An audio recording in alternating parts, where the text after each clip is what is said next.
Ayan mga kahalaman, magandang gabi sa ating lahat. Tayo po ay darako sa salita ng Diyos. Nakasali po ito sa aking mga vlog. Sabi ko nga po palagi na hindi lang po tungkol sa halaman, tungkol sa paso, maging sa mga buhay-buhay po. Subaybayan nyo lang po ang aking mga vlog, dahil po yung mga buhay ng mga ordinaryong tao ay susubukan po nating alamin. Mayroon po akong mga interviewin ng mga tao na para po maunawaan po ng nakararami ko ano po yung mga buhay nila, na maging sa mga iba-ibang uri ng trabaho. Ayan, mag-i-interview din po ako ng mga ganyan. Kasama ko rin po yan sa aking mga video para po malaman din po ng iba kung ano po ang hirap, ng iba't ibang klase ng hirap ng trabaho. Yun po, sa gabi pong ito tatapikin po natin, dito man po tayo muna sa salita ng Diyos.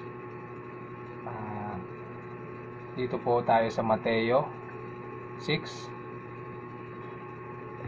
Bago po ako magsimula, magpipray po muna ako para po yung paluwalhatian ng ating Diyos, ang ating Panginoon ay sumama po sa atin at siya po ang manguna. Hindi po ang aking pagkatao, sapagkat ang aking pong pagkatao ay makasalanan po.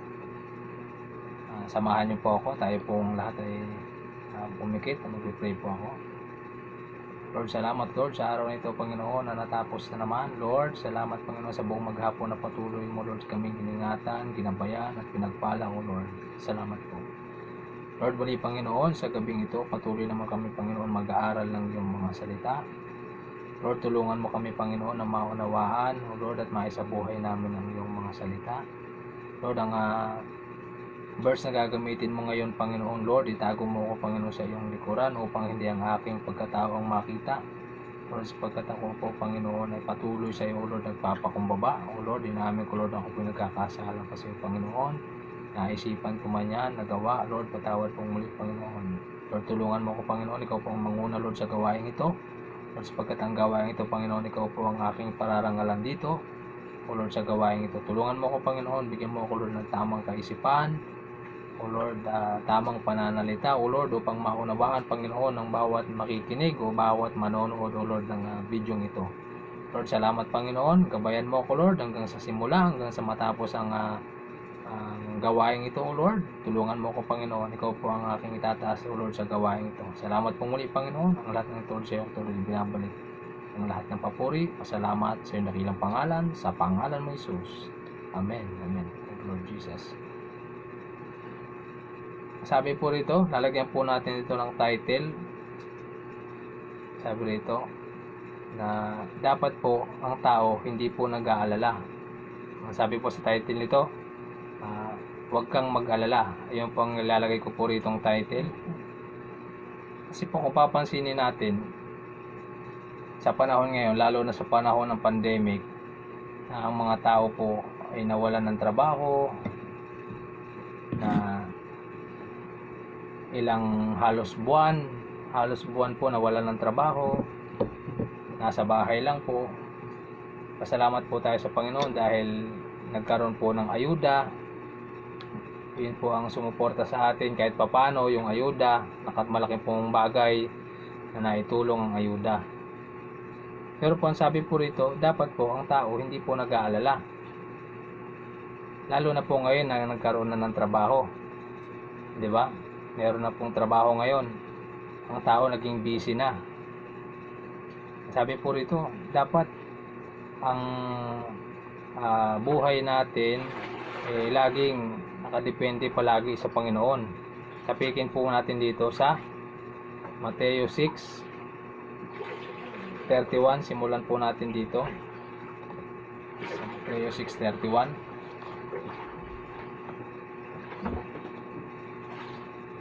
Sabi po rito, kaya Kaya huwag kayong mag-alala kung ano ang inyong kakainin, iinumin o susutin.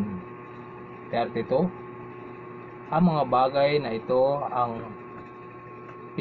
pinapahalagahan ng mga taong hindi kumikilala sa Diyos. Ngunit alam na ng iyong Ama na nasa langit ang inyong sa langit na kailangan ninyo ito. Amen. Sabi po rito, bakit po ito sinabi ng Diyos? Kung babalikan po natin doon sa Exodo, doon po sa 10 utos, sinabi po ng Panginoon doon na kunin po natin dito sa Exodo 20 para po hindi po tayo nanguhula. Dito po. Yan. Kita ba? Exodo 20. Yan, Exodo 20. Sabi rito sa 8, lagi mong tandaan at ilaan para sa akin ang araw ng pamamahinga. 6 na araw kang magtatrabaho at tapusin mo ang dapat gawin.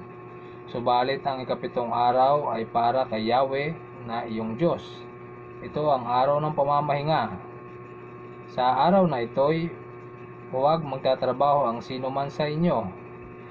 Amen.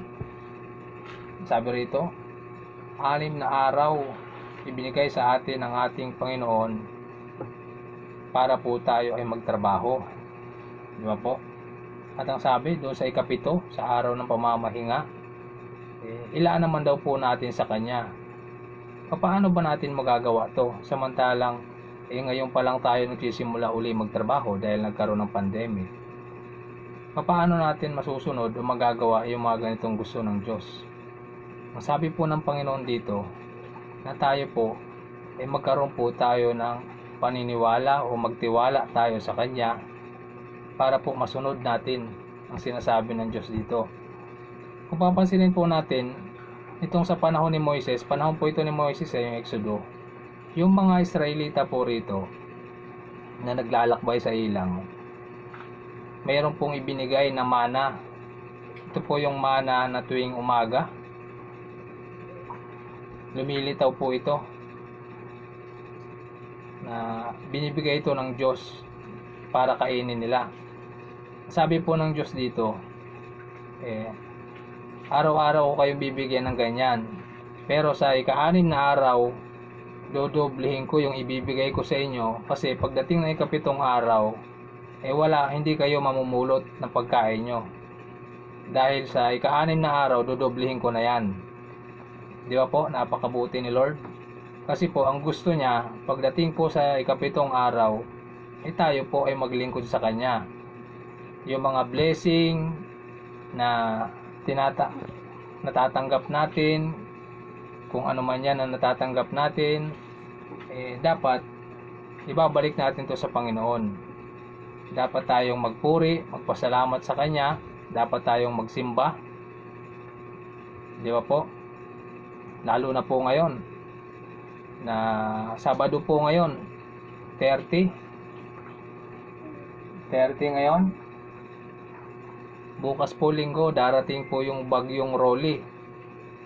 Dapat po lalo po tayong lumapit sa Diyos. Kasi po kung hindi po, baka po tandaan po natin, ang pandemic po nandito pa, ang virus nandito pa sa atin, dadagdag na naman yung mga bagyo. Diba? Lalo na ngayon yung Rolly, super typhoon daw. Kaya kailangan po talaga na magtiwala tayo sa Diyos. Tanggalin po natin yung pag-aalanganin sa Diyos, magtiwala po tayo. At ang sabi ng Diyos dito, ang sabi ng Panginoon dito sa Mateo, dito po tayo sa 33, sabi niya, sa halip, unahin ninyo ang mapabilang sa kaharian ng Diyos at ang pagsunod sa Kanyang kalooban, at ibibigay niya ang lahat ng pangangailangan ninyo. Amen. Diba po? Sabi po ng Panginoon, unahin natin siya. Ibinigay po sa atin ang 6 na araw na tayo po ay magtrabaho, ang ikapitong araw po, ibigay naman po natin sa Kanya. Di ba po? Para po, ang Diyos na nagbibigay sa atin ng pagpapala, malugod naman sa atin. Ibig sabihin, maibalik naman natin sa Kanya kung ano po yung para sa Kanya. Yan po ang gusto ng Diyos, na tayo po ay makasunod. Paano ba tayo makasunod sa Kanyang kalooban? Paano ba natin sasabihin na mahal natin ng Diyos? Siyempre, ipakita din natin ito sa ating kapwa. Kailangan maipakita natin sa ating kapwa na yung Diyos mabuti sa atin. Di ba? Kasi napakahirap naman po na makikita po tayo dyan na ano po tayo, paluhod-luhod pa, ganyan, parehang panata natin. Tapos paglabas po natin dyan, pasayaw-sayaw pa tayo sa loob ng simbahan. Diba? Pagdating ng Biyernes Santo, panay ang papalo natin, panay ang papako sa krus. Tapos pagdating ng ibang araw, andyan po tayo, nagbibisyo po tayo, sumisinghot po tayo ng drugs. Diba? Ipakita po natin na tayo po ay totoong naglilingkod sa Diyos. Ipakita po natin na ang Diyos na pinaglilingkuran natin totoo. Hindi po yung pakitang tao lang na paglilingkod sa Diyos. Ipakita din natin to sa ating kapwa. Na kung paano tayo minahal ng Diyos, ganoon din, mahalin din natin ang ating kapwa. Gaya ng pagmamahal natin sa ating sarili. At ang sabi po rito, sa pamamagitan po noon ay makakasunod po tayo. Diba? Sa pamamagitan din po nito, ng pamamaraan ng pag-share ng salita ng Diyos, makakasunod po tayo sa Kanyang kalooban. At ang sabi niya rito, yung pinakasentro dito, unahin natin. Sabi niya rito, sa halip, unahin ninyong mapabilang kayo sa kaharian. Sa kaharian, ibig sabihin po, kailangan makakasunod po talaga tayo. Nandun po tayo sa kalooban ng Diyos para po makasunod tayo sa Kanya. Kasi po napakahirap. Lalo na ngayon sa panahon ng kahirapan. Diba? Marami pa pong kahirapan na darating kasi po, biblical po lahat yan. Kaya po napakahirap. Kaya kailangan ang buhay natin, lagi po tayong nakadepende sa Diyos.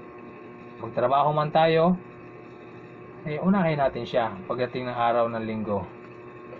Diba po, napakabuti ng ating Panginoon Kung isipin lang natin, dito sa Lumang Tipan, pag nagtrabaho ka, may kamatayan pa nga dito Diba? Pwede ka pa nilang patayin pag nagtrabaho ka pagdating sa araw ng pamamahinga ng mga panahon ng ni Moises.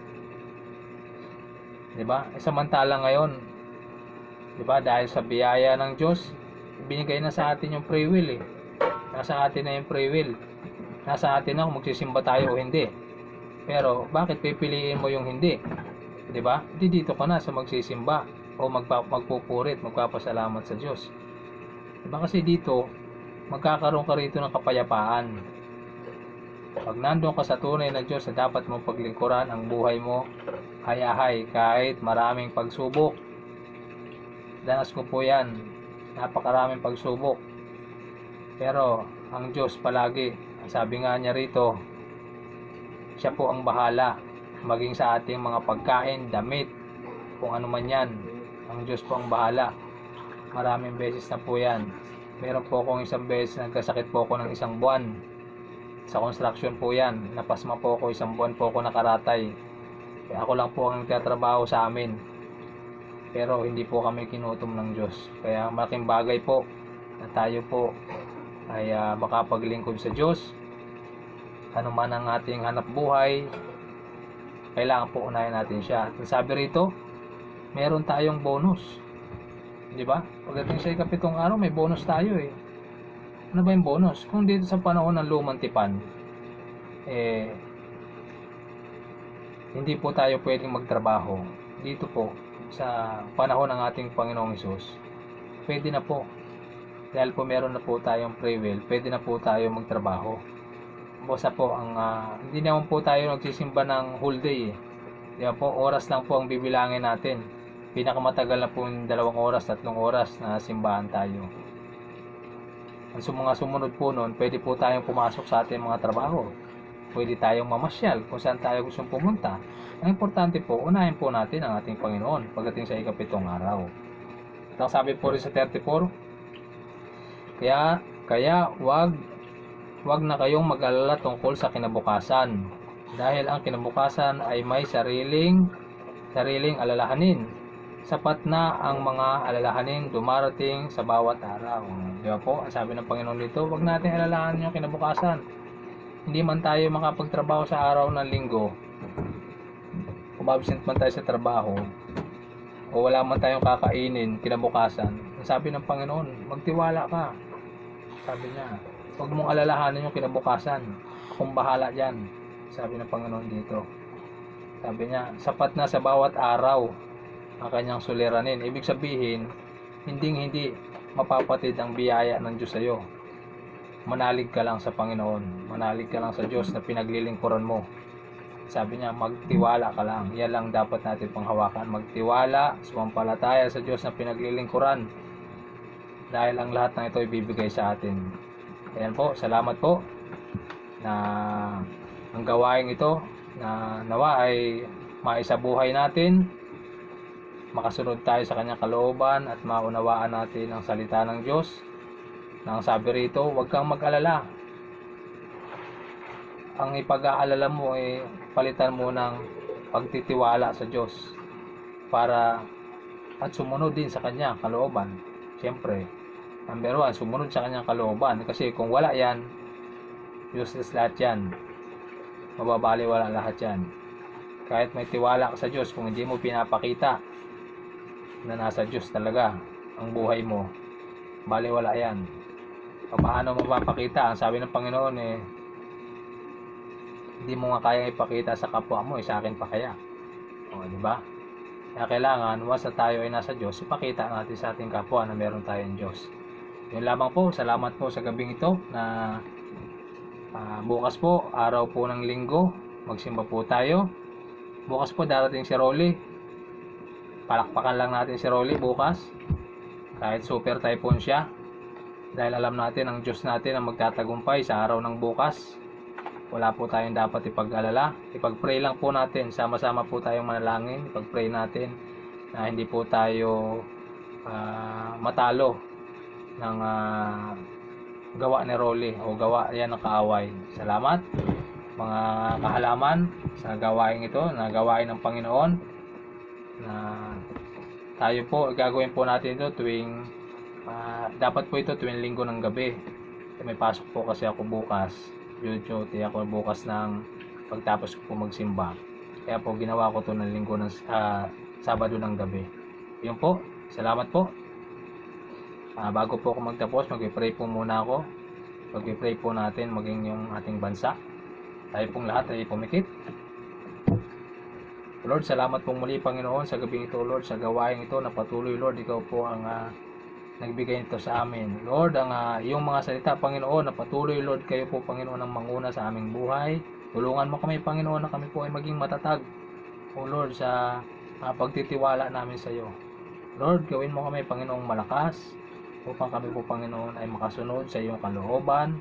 O Lord, upang mapanghawakan namin, Panginoon, ang salitang magtitiwala kami sa iyo, Panginoon. Hindi po kami mag-aalala, O Lord, sa araw ng bukas, sapagkat ikaw, O Diyos, ang aming Diyos na pinaglilingkuran. Ikaw ang aming amang makapangyarihan. Wala na pong ihigit pa sa iyo, O Lord. Salamat po.